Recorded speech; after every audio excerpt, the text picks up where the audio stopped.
research scholar at the Hastings Center, and he's talking about this bioethics in regards to synthetic biology. So the first question many people might have, what is synthetic biology? Well, just reading from the Milquetoast Wikipedia entry, synthetic biology is a new area of biological research and technology that combines science and engineering. It encompasses a variety of different approaches, methodologies, and disciplines with a variety of definitions. The common goal is the design and construction of new biological functions and systems not found in nature.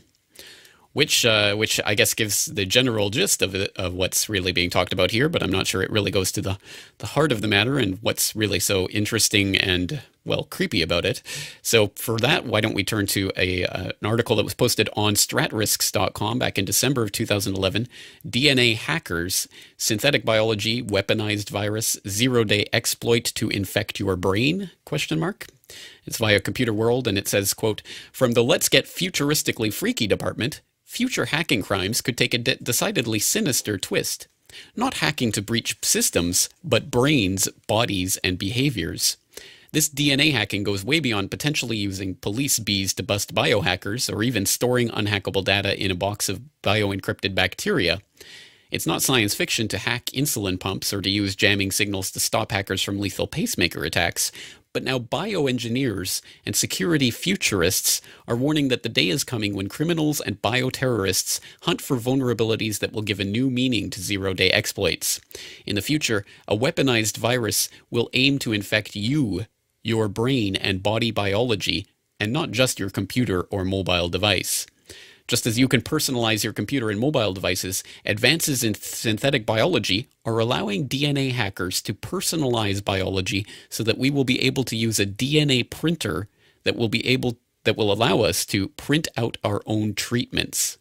Think of it as a patch you need to close a vulnerability on a system. In this case, you would download it, print it, and swallow the cure. Well, we'll end the quote there, and you can continue reading there on stratrisks.com about that aspect of synthetic biology. Yes, basically, this is talking about not just tampering with the genetic code of various beings, but actually in a significant way creating a genetic code that did not exist in nature before.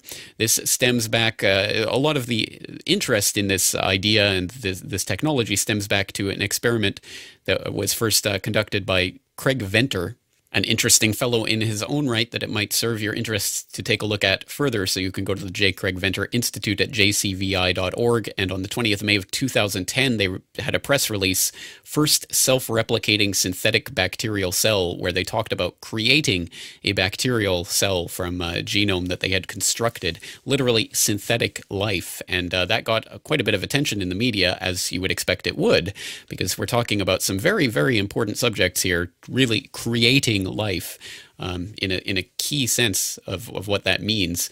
So there's some debate in synthetic biology circles about what really this is and whether it's truly something different of a kind than something like genetic engineering, or whether it's just sort of genetic engineering taken to a further extreme.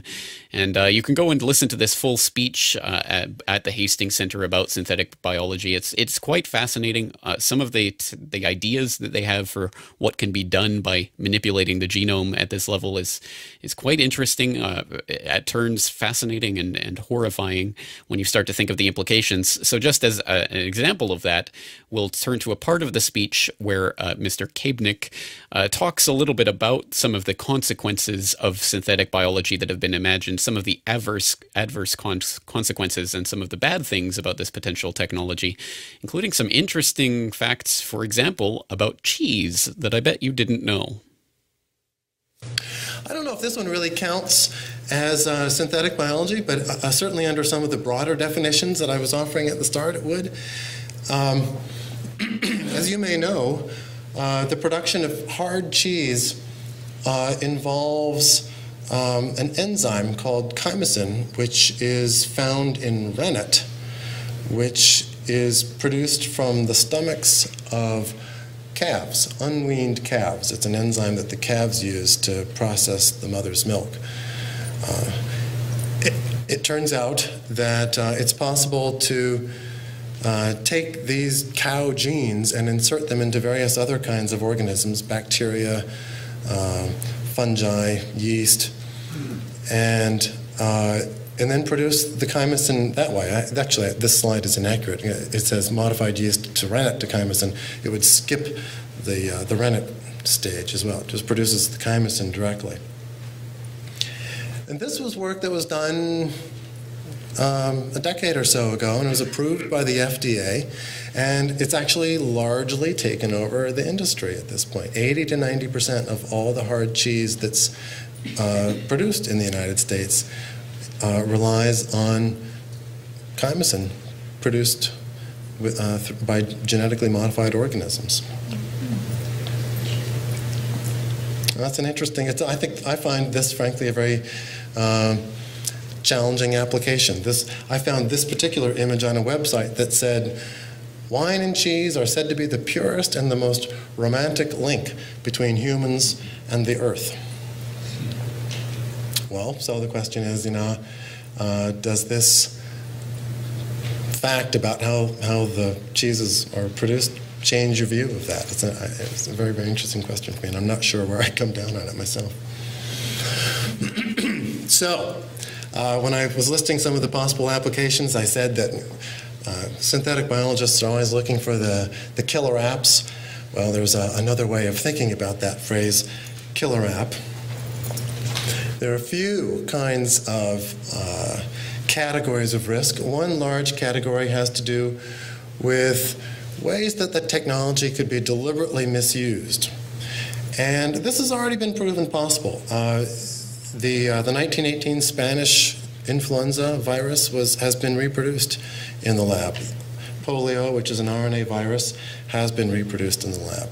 Smallpox has not, but it will be. At some point it will be. And at some point it will probably be possible to go on and produce bacterial pathogens. And it might even be possible to produce new kinds of pathogens. There was some work done in Australia some years ago on mousepox, which is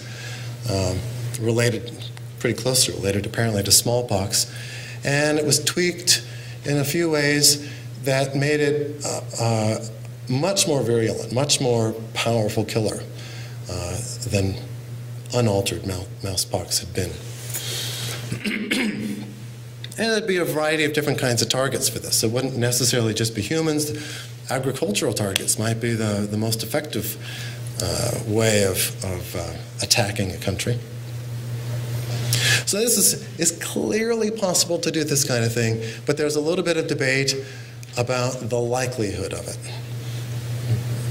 Some think, well, terrorists have better weapons at their disposal than this. These things you couldn't really control. They might end up hurting those who wielded them as much as the intended targets. On the other hand, one should probably never bank on the rationality of a terrorist.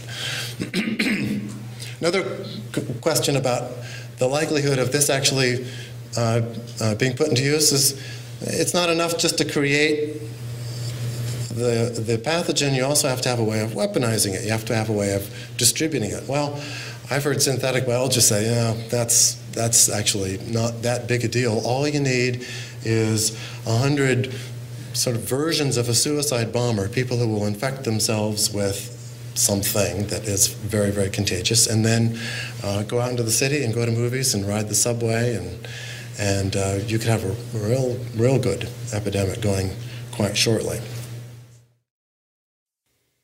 Well, if the knowledge that upwards of 90% of the hard cheeses produced in America are actually produced by recourse to genetically modified organisms didn't send shivers down your spine, then I would imagine that the bioterrorism angle and the idea of purpose-designed biological warfare instruments would certainly do the job of creeping you out a little bit. And again, if that's not good enough, well, you can start looking at the gray goo type of scenario that he proposes as another form of disaster that could come with synthetic biology, bioerrorism, as he calls it.